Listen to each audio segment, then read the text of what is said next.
नमस्कार मित्रांनो, आपण पाहतोय या मालिकेचा आजचा म्हणजेच 22 जूनचा रिव्ह्यू. आणि आजचा हा जो एपिसोड आहे ना, तो खरंच खूपच रंजक आहे. कारण मीरा आणि अंबिका या दोघींनीही युद्ध जिंकण्याच्या दिशेने एक पाऊल पुढे टाकलेले असते. चला तर मग बघूयात आजच्या या एपिसोडमध्ये नेमकं काय काय घडून गेलं आहे ते. तर पहिलाच सीन आपल्याला असा बघायला मिळतो की अंबिका तिच्या शक्तीचा वापर करून मंजिरीचं खरं रूप समोर आणण्याचा प्रयत्न करत असते. पण त्याचवेळी आपल्याला हे दाखवलं जातं की ती मंजिरी जेव्हा मार्जरीला भेटण्यासाठी गेली होती तेव्हा तिने मार्जरीला विनवणी केलेली असते की मार्जरी काहीही कर पण कालजवालाला आवाहन कर. आणि त्यावेळी मार्जरीने तिला सांगितलेलं असतं की नाही मंजिरी, कालजवालाला मी इथे आवाहन नाही करू शकत, तो आपल्याकडे असणारा शेवटचा पर्याय आहे. परंतु मंजिरी ऐकायला तयार नसते. ती म्हणत असते की अंबिकाकडे असणाऱ्या शक्ती दिवसेंदिवस वाढत चालल्या आहेत आणि ती त्या शक्तींचा वापर करून नक्की माझ्या खऱ्या रूपापर्यंत पोहोचण्याचा प्रयत्न करणार. आपण जर आपल्या भविष्यकाळाचा विचार करत बसलो ना, तर आपला वर्तमान काळ जळून खाक होईल. आणि म्हणूनच तुला त्या कालज्वालाला इथे आवाहन करावंच लागेल. आणि मग ही मंजिरी मार्जरीला तिने तो विधी करावा म्हणून तिला अक्षरशः भाग पाडते. आणि मग मार्जरीसुद्धा विधीला सुरुवात करते. मंजिरी देखील तिच्यासोबत मंत्र म्हणत असते. आणि मग तिथे हळूहळू कालज्वाला प्रकट व्हायला सुरुवात होते.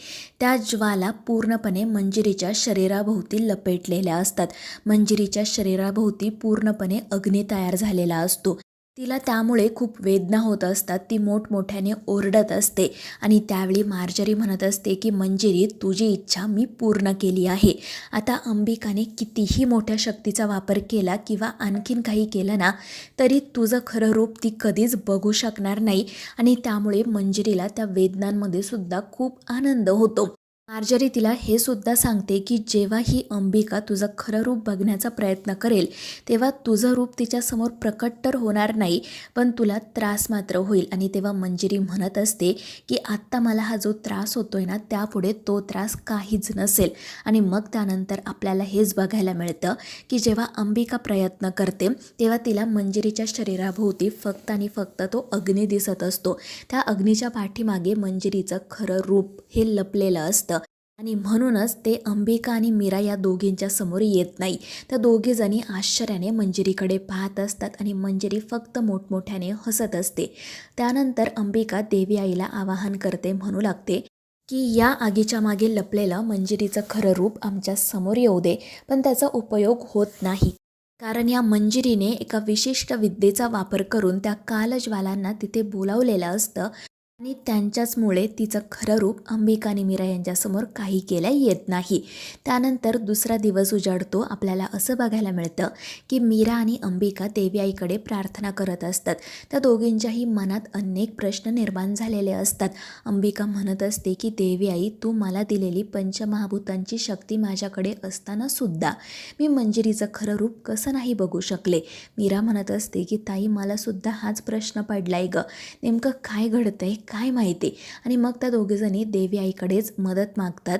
आणि त्यावेळी देवी आजी तिथे प्रकट होते. तिला पाहून या दोघींनाही खूप आनंद होतो. त्या पटकन देवी आजीकडे जातात, तिचा आशीर्वाद घेतात. आजी हसून त्यांना सुखी राहण्याचा आशीर्वाद देते.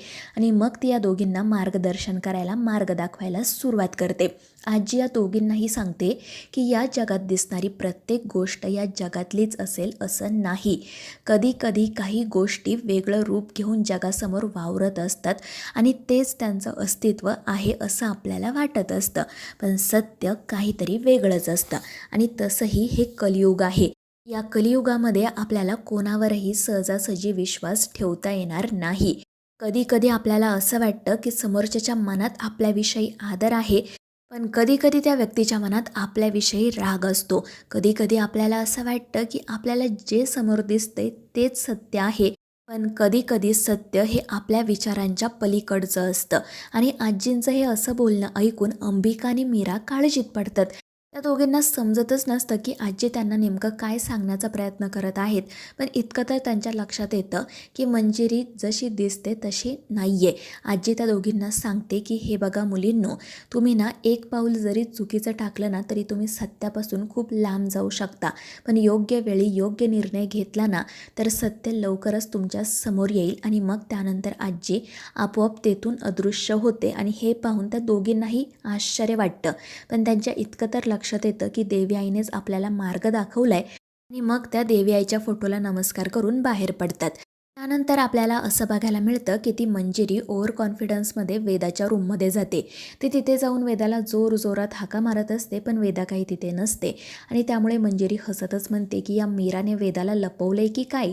त्यानंतर तिचं लक्ष जातं वेदाच्या चित्रकलेच्या वहीकडे. आणि त्यावेळी ती त्या चित्रकलेच्या वहीत वेदाने काढलेलं एक चित्र पाहते, ज्याचं वर्णन मायाने केलेलं असतं. आणि ते चित्र पाहून या मंजिरीला मोठा धक्का बसतो. आणि मग तिच्या लक्षात येतं की माया आपल्याला ज्या जंगलाबद्दल सांगत होती ते जंगल हेच असणार आहे. या चित्रामध्ये ती माया अडकली असणार आहे. आणि मग ती मायाला त्या चित्रातून कसं बाहेर काढायचं याचा विचार करू लागते. पण तितक्यात वेदा आणि अथर्व त्या ठिकाणी येतात. आणि मंजिरीच्या हातात ती वही पाहून अथर्व तर खूप चिडतो, पण नाईलाजाने त्याला तिच्यासमोर शांत राहावं लागतं. तर वेदा मंजिरीकडून ती वही घेते आणि विचारते की काय ग आजी, काय करत होतीस तू.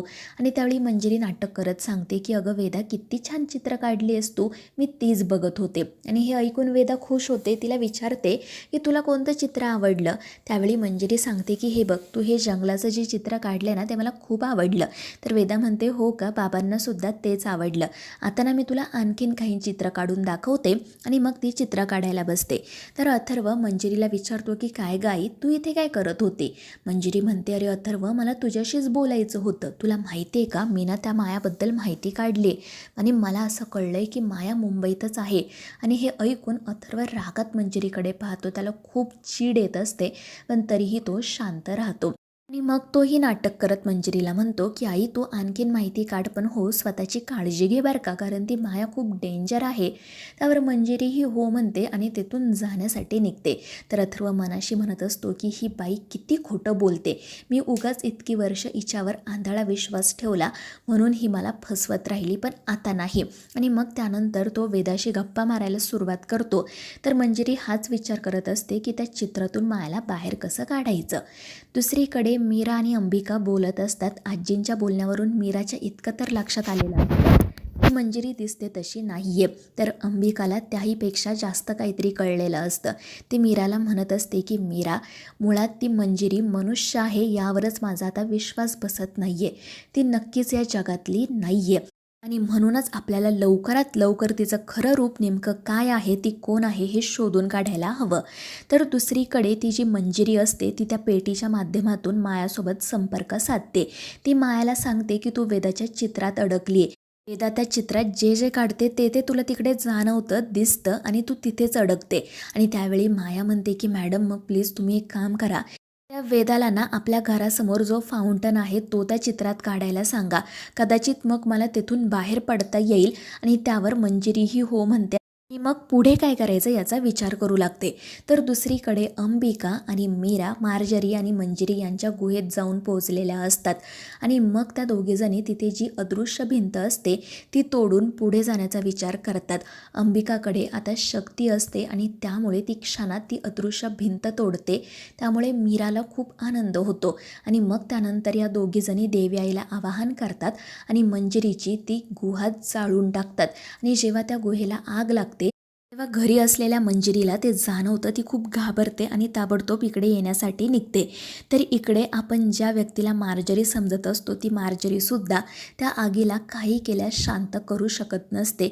आणि शेवटी तीसुद्धा खाली कोसळते. आणि हे सगळं काही अंबिका आणि मीरा पाहत असतात.